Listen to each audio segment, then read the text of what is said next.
დიახ, დღეს გენიალური ბერნარდ შოუს დაბადების დღეა, თუმცა მასზე ბევრი თქვით, მოგიყევით, ამიტომ ეპილოგისთვის ჩემი აზრით უფრო მნიშვნელოვანი. გადაცემის დასაწყისში შეგახსენეთ, რომ მოგახსენეთ უბრალოდ რომ საქართველოს უსაფრთხოების სამსახური იწყებს და იძიებს მოცემულობას ელექტროენერგიით ქვეყნის მომარაგების ორჯერ ზედიზედ შეწყვეტაში დივერსიას ან საბოტაჟს ხო არ ქონდა ადგილი. სარკაზმის და იუმორის გარეშე რომ ვისაუბროთ გადაცემის ბოლოსკენ, რამდენად შეიძლება რომ ასეთ ეჭვს ქონდეს ადგილი? ანუ ხომ არ იყო ეს ჩაბნელება დაკავშირებული საბოტაჟთან ან დივერსიასთან. ეჭვს და მით უმეტეს, როცა ქრონიკულად და პათოლოგიამდე აყვანილ ეჭვიანობასთან გვაქვს ხშირად საქმე, ყოველთვის შეიძლება ქონდეს ადგილი. მათ შორის არა ელექტროენერგიის გათიშვაზე მაგალითად, არამედ თუნდაც ბოლოს თელავში და მის მიმდევარად მოვარდნილ ღვარცოფის თემაზეც კი. გააჩნია, დიახ, რა ხარისხშია აყვანილი ეჭვი. ჩვენში, ანუ საქართველოს ხელისუფლებაში ის უმაღლეს რანგშია. ასული, სადღაც მზეზე მაღლა. ან არ ვიცი, შეიძლება სადმე სტრატოსფეროს მიდამოებშიც. ელექტროენერგიის გათიშვა და სრული ჩამოშლა არ არის უცხო განვითარებული სახელმწიფოებისთვისაც კი. თვალწები წელიწად ნახევრის წინ იყო ესპანეთში ასეთი შემთხვევა და ევროპის სიდიდით მერვე და მსოფლიოს მე-12 ზომით ეკონომიკის ქვეყანამ პორტუგალიასთან ერთად, ანუ ესპანეთმა დაადგინა რამდენიმე კვირა დასჭირდა ამისთვის, რომ ძაბვის ძლიერი მატების და ძაბვის რყევის გამო ფრანგულ ენერგოსისტემასთან კავშირი ავტომატურად დაიკარგა და 15 გიგავატი სიმძლავრის ჩახსნა მოხდა.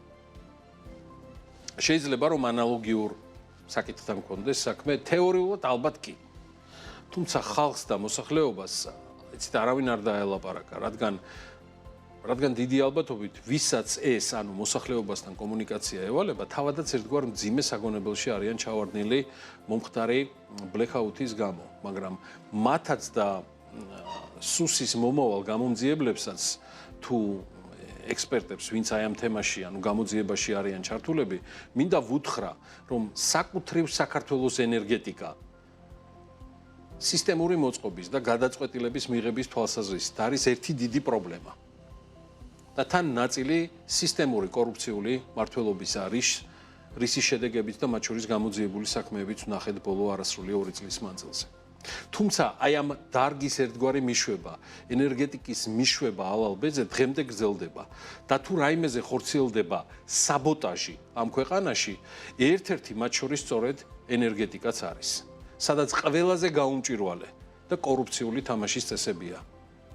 დადგენილი მოქმედი პირებით და ინტერესებით, როგორც ადგილობრივი პროექტების განხორციელებაში, ასევე იმპორტის, ანუ ელექტროენერგიის შემოტანის მიმართულებითაც. სრულიად გაუმჭირვალე და ჩაკეტილი სისტემა, რომელიც ელექტროენერგიის საჯარო ყიდვა-გაყიდვას სისტემურ დონეზე არ უშვებს და არც ახალისებს მას. და იცით თუ არა, რომ წელსაც ისევე როგორც ხდებოდა გასულ წლებში, საქართველოში არსებულ ჰესებს წყლის დაღვრა მოუწიათ. დიახ, წყლის დაღვრა მოუწიათ, რადგან შესაფერისი ვერც დაგეგმვა მოხდა, ვერც ათვისება და ვერც ჭარბი საქართველოში წარმოებული ელექტროენერგიის მიმართვა დანიშნულებისამებრ. ადამიანები, ვისი სიტყვისაც მე მჯერა და ამ სფეროს პროფესიონალები არიან, საუბრობენ უმძიმე საინვესტიციო ზარალზე, რეპუტაციულ, ფინანსურ ზარალზეც, რომელიც შეიძლება აღწევდეს 100 მილიონ ლარსაც კი.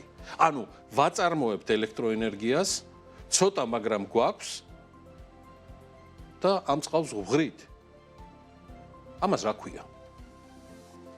თუ ჩემი მონაყოლიდან ბევრი ვერაფერი გაიგეთ, მოდი თქვენ ენაზე აგიხსნით. ჩვენი ხესებიდან წყლის გადაღვრა და დაცლა. აი დაახლოებით იგივე ამბავია, რომ ჩვენს ენერგეტიკას, ანუ საქართველოს ენერგოსისტემას ყოველ წელს დაუგეგმავ აბორტზე ვუშვებთ.